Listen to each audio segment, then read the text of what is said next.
Hey, what's up guys, Trent here. If you're wondering why the lighting is so immaculate in this video, it's because I just invested in a ring light. The reason I bought a ring light is because one, I care, and two, I wanted to be able to make videos at nighttime and in the mornings when I couldn't get good natural light. So this is gonna be a great video. The video today is gonna be on an article that my mom had actually just recently sent me titled, "Millionaire Who Saved 70% of His Income and Retired at 35. We Should All Live by These 6 Principles." This got me thinking, and of course, I wanna be a millionaire, I wanna retire early, so I wanted to look deeper into it. And after exploring his blog, it looks like the author retired at 35 with $1 million in the bank, lives in a desert, and travels across the country in his camper with his wife, and retired. It seems pretty interesting. And naturally the question popped in my mind, is the American ideal of growing up, buying a white picket fence, being in a community, changed in favor of, does it make more sense to try and live super frugally and retire early and be a FIRE? Financial independence, retire early. So that's what I want to explore in this video, and also talk to you guys about the 6 principles, talk about how realistic they actually are to follow, because if you have any desires to retire early, you're gonna have to do something pretty serious financially in your life. So let's start now. If you guys approve of the lighting in this video and like the ring light, make sure to eviscerate the like button and subscribe as well, because it really helps the channel. Even if your goal isn't to retire early, I think these tips will be helpful simply from a wealth building standpoint. Principle number 1 is make financial independence your #1 goal. And his biggest tip with this is think of dieting and losing weight. You're not just gonna lose a bunch of weight by trying to be super disciplined. You almost need to make it a habit and a priority. And the weight loss is a byproduct. Similar to this, if achieving financial independence is your main goal, you don't feel like you're sacrificing anything, because you accept that you have to save over 70% of your income, and you have to be committed to that, and know that you're not going to live these lavish vacations or buy these extravagant purchases, because you're going to be saving your money, and it has to be your #1 emphasis. Principle number 2, actively boost your income. He said that he made around $200,000 to $230,000 per year net income between him and his wife. That's a lot of money, but what he did was he created his blog and makes around $1,000 a month. Him and his wife created a YouTube channel that makes them about $400 to $500 a month, and he also freelance writes.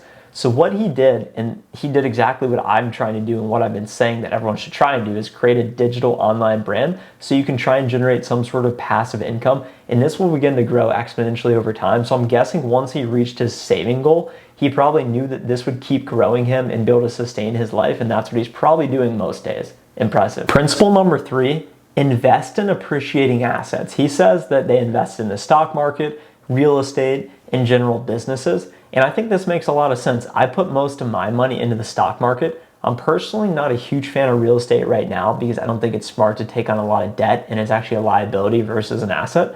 But I think it's smart to only buy things that are going to go up in value. So for example, buying a car, not a great decision, but you want to buy things that are going to go up in value over time. Principle number 4 is automate everything. So this is something I definitely do as well. As I have my 401k automated, and I have a couple other savings plans automated, because if you don't ever see the money come in, it makes you feel a lot better not knowing you actually had it, but you're actually making it. You want to do this so you can avoid late fees, and just the psychology of, if you had to bring all your money in your checking account and then send it out to a savings account, you're probably not going to be disciplined enough to do that over time. So you want to automate that process, and I think that's really smart. Principle number 5, know where your money is going. This one really resonated with me, because I'm sure you guys have been in the spot as well, where you wake up a Sunday morning or Monday and you have this $55 bar charge, and you're like, wait, I think I bought 6 shots that night. It really cost that much? And you're like, damn, that was stupid. I've definitely had my fair share of those nights, but you want to make sure you know where your money is going. That's why I highly advise submitting all of your money, direct depositing it into your investment or brokerage account, and then transferring out the amount you need per your monthly budget in your checking account, just so you know exactly where all the money is going, and you allocate only the essential money that you need, so you don't spend excess, and you can be more disciplined with your saving. But ultimately, know where your money's going. The 6th and final principle is detach yourself from things you don't need. He said in his article he had a really nice car initially, but realized that wasn't a great investment. Like we said, it's not an appreciating asset. And this really hits home with me, because I don't want to consider myself a full-on minimalist, but I really don't have a whole lot of possessions. I don't own any furniture. I fortunately have roommates that have that. When I move into my new place, I'll probably just have a bed and a desk, and there's really nothing else I need. Oftentimes people are like, oh, you got to have a TV, you got to have all these couches, blah, blah, blah. but there's really not a ton you need besides clothes, the means to do your work, your job, stuff to exercise, and you can sustain life. Everything else is just ancillary and fun.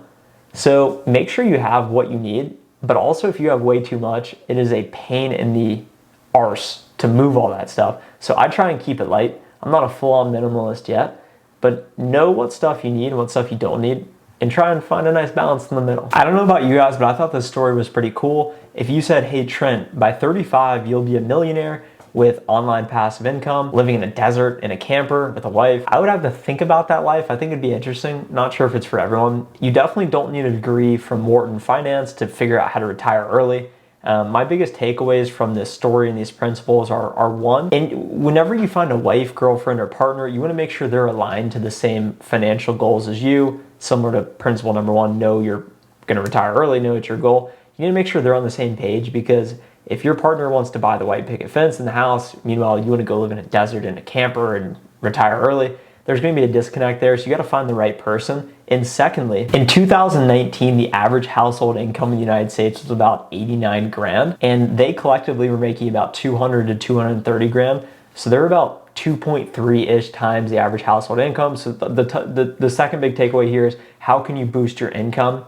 And I really liked how he created his online blog, and they also have a mutual YouTube channel. In conclusion, I think the American ideal of buying this nice house with a white picket fence is not dead, but it's definitely the old way of thinking. One of my biggest concerns specifically is lifestyle inflation. So as you continue to make more money and move up in society, lifestyle inflation is your lifestyle expenses and costs will move up with you.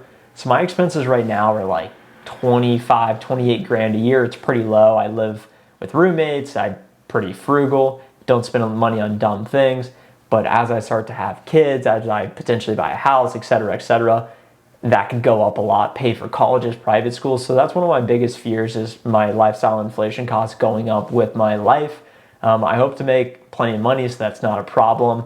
But I think the biggest takeaway here, guys, is it is possible if you want to retire early. I mean, this guy, I don't think he's, no offense to him, anything special, but he was just super disciplined. You got to know what you want, got to be able to save your money, and you got to start early. And I think anyone can do it. So as always, hope you guys enjoyed the video, and have a great day.